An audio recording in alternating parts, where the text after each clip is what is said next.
जैसा आप कहते हैं कि बेटियां सबकी साझी होती हैं, माँ बाप का और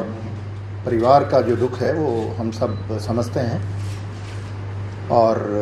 इस दुख की घड़ी में हम उनके साथ खड़े हैं। परसों रात, जैसा कि आप जानते हैं, वो परिवार की तरफ से एक मांग प्राप्त हुई कि इस केस की इन्वेस्टिगेशन को सीबीआई को दे दिया जाए। तो परसों रात को ये पहली मर्तबा ये डिमांड आई, जिसको तुरंत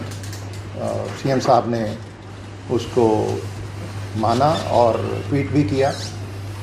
और कल सुबह फिर एक और डिमांड प्राप्त हुई कि इसका जो एक तीसरा पोस्टमार्टम एम्स से कराया जाए। तो उसमें भी तुरंत हमने कोऑर्डिनेट करके एम्स से कल ही, जैसा कि आप जानते हैं, तीसरा पोस्टमार्टम भी करवाया गया। और इस केस के बारे में आपको पता है कि जो पहला पोस्टमार्टम है वो भिवानी में बोर्ड के माध्यम से करवाया गया था और उसके बाद एहतियातन एक और पोस्टमार्टम पीजीआई रोहतक, जो हमारा सबसे पुराना, सबसे रेप्यूटेड हॉस्पिटल है स्टेट में, तो वहाँ से सेकंड पोस्टमार्टम कराया गया। डॉक्टर्स ने कुछ सैंपल लिए और वो सैंपल्स से उन्होंने हिदायतें दी कि कुछ टेस्ट करवाए जाएं ताकि वो ओपिनियन अपनी दे सकें। वो सारे टेस्ट हमारी फॉरेंसिक साइंस लैब जो मधुबन में और रोहतक में हैं, राष्ट्रीय स्तर की लैब्स हैं, तो उनमें वो टेस्ट करवाए गए और सोमवार को कुछ रिपोर्ट्स प्राप्त हुई। उसके बाद पीजीआई रोहतक के डायरेक्टर ने एक बोर्ड ऑफ डॉक्टर्स, जो सीनियर डॉक्टर्स हैं, उनका एक बोर्ड बनाया और वो गठित करके वो सारी रिपोर्ट्स उनके सामने रखी गई और पोस्टमार्टम की दोनों रिपोर्ट्स के आधार पे उन्होंने अपनी ओपिनियन दी। और जैसा मैंने बताया कि हमारे, और हम सब जानते हैं कि पीजीआई रोहतक में हमारा सबसे पुराना, सबसे रेप्यूटेड हॉस्पिटल है, बहुत काबिल डॉक्टर हैं और हमारी जो फॉरेंसिक साइंस लैब्स हैं वो भी राष्ट्रीय स्तर की हैं और अंतर्राष्ट्रीय मानकों के मुताबिक वो अपने सभी टेस्ट करते हैं। तो ये जो निर्णय हुआ सीबीआई को देने का है, किसी भी तरीके से कोई उनकी, हमारे जो वैज्ञानिक हैं और जो हमारे डॉक्टर हैं, उनकी निष्ठा और काबिलियत पर कोई प्रश्न चिन्ह नहीं है, बल्कि क्योंकि परिवार की मांग थी और ये ट्रांसपेरेंसी की एक जो कमिटमेंट है सरकार की, उसके तहत कि सब कुछ ट्रांसपेरेंटली किया जाए और जन भावना का ध्यान रखते हुए ये निर्णय लिया गया। और इसमें जैसे ही परसों रात डिमांड आई, उसको तुरंत मान करके इस केस को जल्दी ही ट्रांसफ़र कर दिया जाएगा। उसकी एक प्रक्रिया है, वो पूरी करके ये सीबीआई को चला जाएगा। और जिन परिस्थितियों में भी ये एक प्रकरण हुआ, ये सारा घटनाक्रम, वो सारी परिस्थितियाँ भी इसमें निकल करके सीबीआई की जांच में सामने आ जाएंगी। तो इस सारे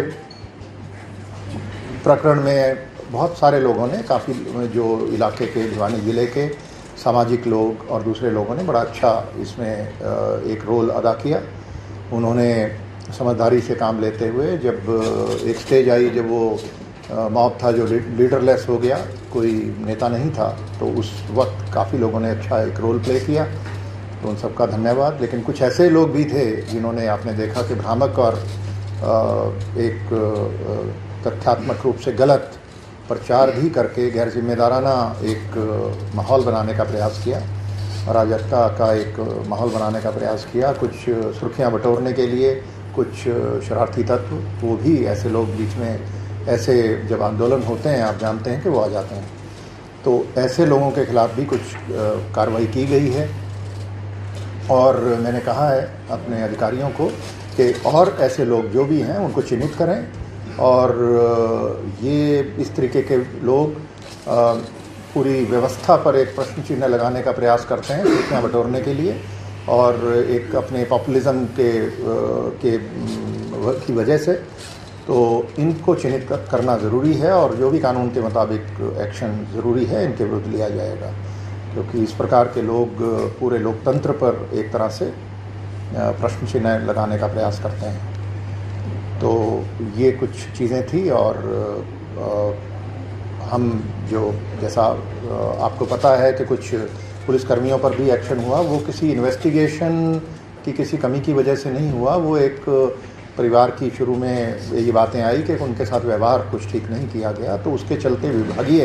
कार्रवाई जो हुई उसमें जो भी आगे उनको प्रिंसिपल्स ऑफ नेचुरल जस्टिस के हिसाब से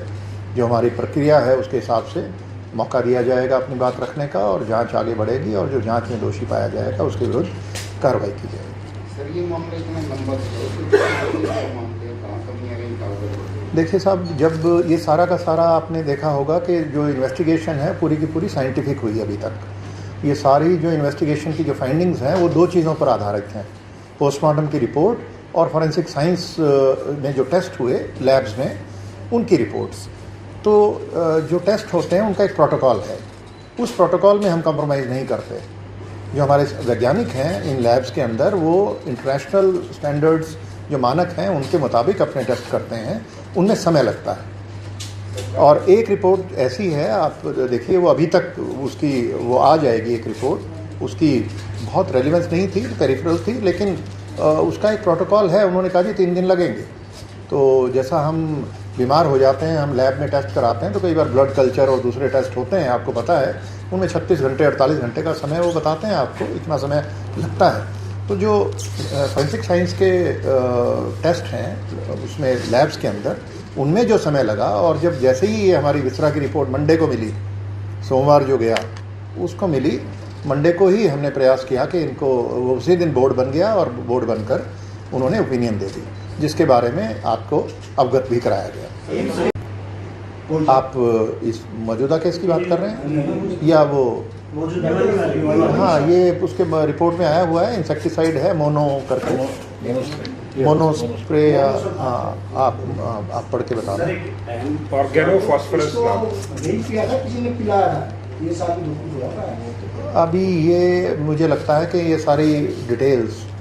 इसको हम सीबीआई के ऊपर छोड़ दें तो बेहतर रहेगा। जहाँ तक कन्वेंशनली इस केस का मैं नहीं बात करूँगा, लेकिन हाँ ये माना जाता है कि अगर स्ट्रगल के साइन नहीं है तो वो खुद कंजम्पशन की तरफ इशारा करती है। और ये एक जो डीएनए का टेस्ट होता है उसमें जो फिंगर नेल्स हैं इनके अंदर जो हमारे डीएनए लेकर के वो टेस्ट करके वो रिपोर्ट ये कहती है कि कोई स्ट्रगल नहीं हुई। वो बरामद की गई है अभी तक पुलिस द्वारा? ये सारी चीज़ें अभी इन्वेस्टिगेशन में आएंगी, और इसको अभी तक जहाँ तक मुझे ध्यान है कुछ सीन ऑफ क्राइम पे कुछ वो मिली हैं डिब्बे वगैरह, पर एग्जैक्टली इससे कनेक्टेड कौन सा है ये वो अभी तक मिली है पुलिस को? इसके बारे में आप कुछ बताना चाहेंगे? सर अभी तक जो वहाँ पे मौके पे जितने भी बोटल्स मिली हैं उन सभी के बैच नंबर जिस दुकान से खरीदी है उसके बैच नंबर के लिए कंपनी से मैच किया जाना है, और जब तक कंफर्म होगा, मतलब जैसे सर ने बताया आप लोगों को, since case has been proposed to be transfer to CBI,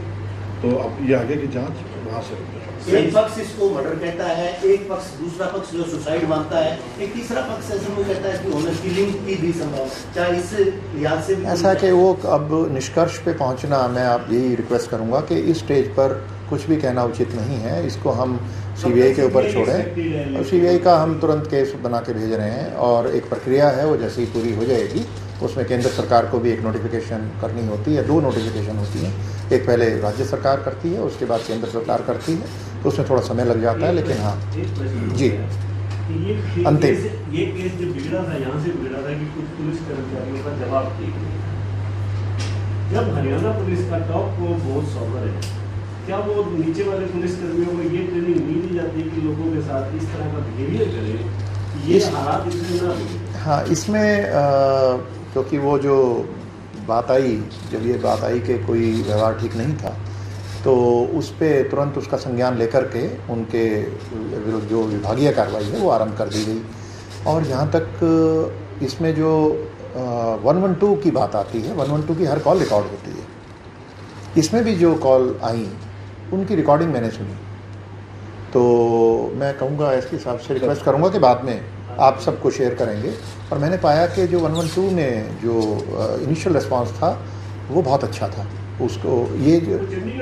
Chandigarh का तो उनकी काफ़ी ट्रेनिंग होती है, और यहाँ भी वही ट्रेनिंग हम अपने जितने भी ERV का स्टाफ है जितने इमरजेंसी रिस्पांस व्हीकल्स हैं, इन पे जो लोग